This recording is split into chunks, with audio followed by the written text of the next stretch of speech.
Good morning, dear students. Welcome in Osam online classes. Today we start again revision.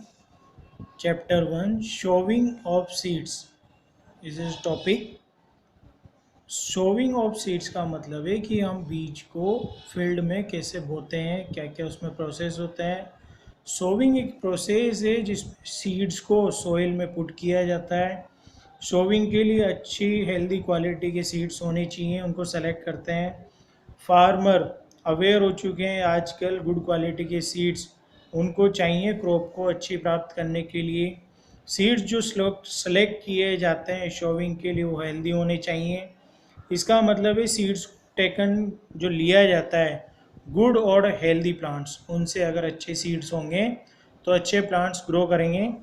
और उसको stored well before showing, और जो showing करने से पहले उनको चेक किया जाता है। फार्मर क्या क्या चेक करता है, हेल्दी है, गुड क्वालिटी का सीड्स है, dried properly, no dampness that में encourage the growth of fungi, तो वो पूरी तरह से सूखा हुआ होना चाहिए, नहीं तो उसमें फंगई लग जाती है। Not mix with the seed of weeds, weeds के सीड्स के साथ उसको मिक्स नहीं होना चाहिए। फ्री फ्रॉम एनी इन्फेक्शन, उसमें कोई भी इन्फेक्शन नहीं होना चाहिए। स्टोर्ड होना चाहिए स्टोरेज स्ट्रॉन्ग बैग्स में। इंसेक्ट और पेस्ट से फ्री होना चाहिए, उसमें कीड़े नहीं होना चाहिए। Not contaminated with waste rotting food material excreta of animals, perform activity to find health and good seeds. तो हम इनको फाइंड और गुड सीड्स फाइंड करने के लिए एक एक्टिविटी करते हैं। You can see in the activity 4, आप फाइंड करने के लिए उसको कैसे हेल्दी सीड्स फाइंड करते हैं उसको हम देख सकते हैं। नाउ द प्रोसेस, उसको सेपरेट करते हैं हम। Spreading seeds oil to germinate, इसको कहते हैं शोविंग। जब जर्मिनेट होते हैं वहाँ से सीड को सोइल में हम पुट करते हैं। शोविंग के लिए कौन कौन सी पॉइंट हमारे दिमाग में होनी चाहिए, प्रॉपर स्पेसिंग होनी चाहिए सीड्स के बीच में, ओवर क्राउडिंग नहीं होनी चाहिए सीड्स में, नहीं तो वो क्या है उनमें शॉर्ट होगा न्यूट्रिएंट का, एयर का, सनलाइट, वाटर, तो किल कर सकते हैं सीडलिंग्स को। सीड्स को मस्ट सोन प्रॉपर रो में करना चाहिए, वाटरिंग उनको देना चाहिए टाइम टू टाइम, ट्रांसप्लांट करना चाहिए।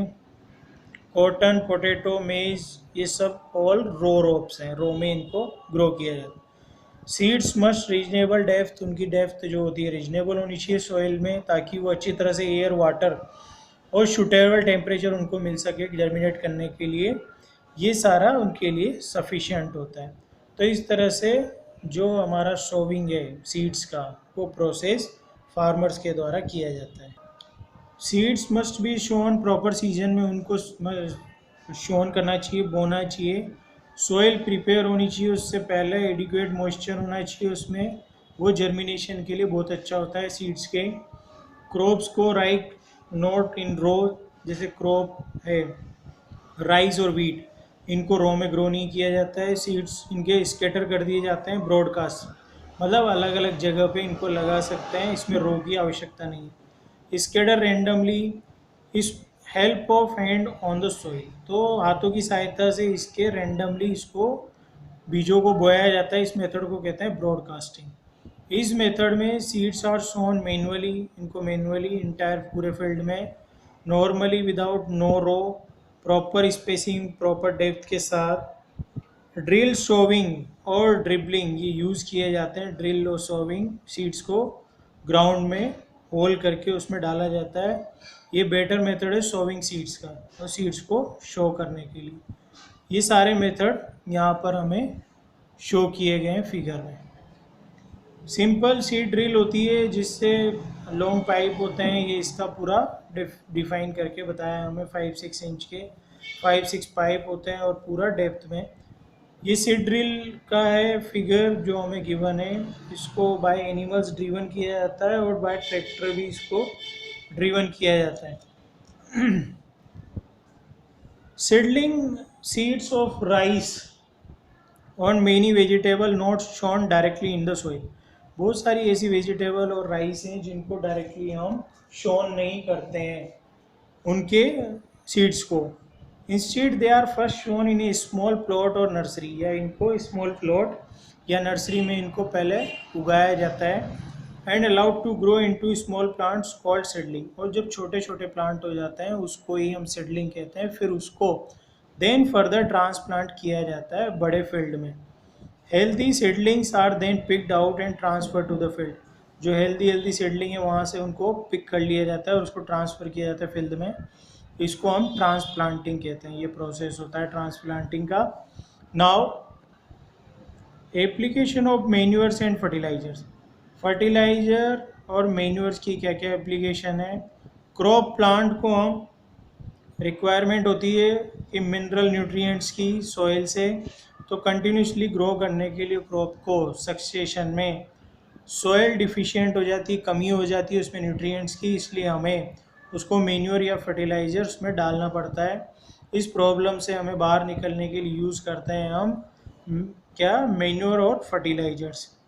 उसका यूज़ करने के बाद उसमें प्रॉपर न्यूट्रिएंट्स हमें मिलते हैं सॉइल से। सॉइल से प्रॉपर न्यूट्रिएंट्स हमें मिलते हैं, उसका कल्टीवेशन किया जाता है, फार्मर्स उसमें ऐड करते हैं जिससे कि प्रॉपर न्यूट्रिएंट्स उसको मिलें प्लांट्स को। ये मेथड होता है, इसको मेथड को कहते हैं। And another method to overcome the problem of soil deficiency is called mix cropping. तो सॉइल डिफिशियंसी का मतलब यही है कि उसमें न्यूट्रिएंट्स की कमी हो जाती है, तो उसको मिक्स क्रॉपिंग से भी हम दूर कर सकते हैं। प्रैक्टिस होती है ग्रोविंग दो या ज़्यादा क्रॉप्स एक बार में ही एक सेम फील्ड में ग्रो की जाती है, इसको कहते हैं मिक्स क्रॉपिंग। ये एज के साथ साथ ओल्ड कंट्री फार्मर दो या दो से ज़्यादा बीज बोते हैं और उसको क्रॉप्स को उगाते हैं। Now the advantage of soil, तो by the addition of nitrogen, अगर नाइट्रोजन का एडिशन कर लिया तो उसके क्या क्या एडवांटेज हैं। The fertility of soil is increase, जो फर्टिलिटी है सॉइल की वो इंक्रीज होती है। Ultimately yield of the crop is improve, जो क्रॉप की इम्प्रूवमेंट है वो अल्टीमेटली इंक्रीज होती है।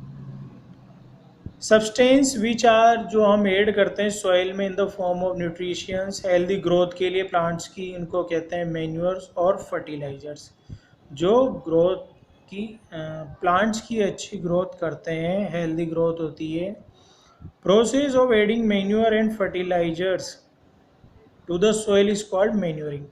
तो जब हम एक प्रोसेस है जिसके थ्रू हम मैन्योर्स और फर्टिलाइजर्स को ऐड करते हैं सॉइल में, उसको मैन्योरिंग कहते हैं।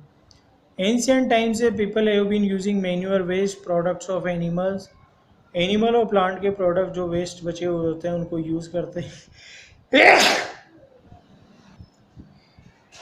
मैन्योर तीन तरह के होते हैं, फार्म यार्ड मैन्योर, कंपोस्ट और green manure. Farm yard manure जो होते हैं कैटल डंग, गोबर, यूरिन और उनके जो रेमिनेंट होते हैं उनके वेस्ट प्रोडक्ट होते हैं। ये मिक्स किए जाते हैं ड्राई सनशाइन में, इनको सुखाया जाता है और इनको मैन्योर उपयोग में किया जाता है। कंपोस्ट होते हैं मैन्योर जो डिकम्पोजिशन से बनते हैं, प्लांट और एनिमल के वेस्ट से उनको सड़ाया जाता है, गलाया जाता है। The process of producing compost, इसको कहा जाता है कंपोस्टिंग, जिससे कंपोस्ट बनता है। और ग्रीन मैन्योर जिसमें green plants ploughed along with the soil के साथ साथ उनको क्विक ग्रोइंग किया जाता है, ल्यूमिनस प्लांट वो ग्रीन मैन्योर बनाते हैं, तो उसको यूज़ किया जाता है। दूसरा वे होता है कि सॉइल में न्यूट्रिएंट्स के साथ ऐड करते हैं हम फर्टिलाइजर्स।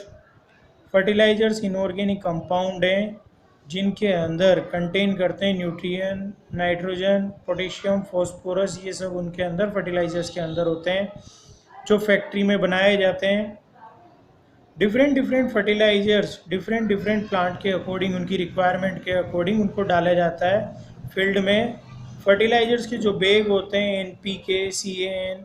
NPK का मतलब है कि फर्टिलाइजर्स जिसमें नाइट्रोजन, फॉस्फोरस और पोटेशियम होता है, और CAN का मतलब है उसमें कैल्शियम, अमोनियम और नाइट्रेट पाया जाता है।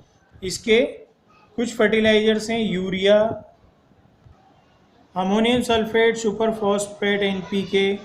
फार्मर्स फाइंड करते हैं फर्टिलाइजर्स मैन्योर। फर्टिलाइजर्स ED होते हैं स्टोर करने के लिए, ट्रांसपोर्ट और यूज़ करने के लिए। फर्टिलाइजर्स को सप्लाई किया जाता है स्प्रे करके या इरिगेशन चैनल के थ्रू उनको फील्ड में डाला जाता है। थैंक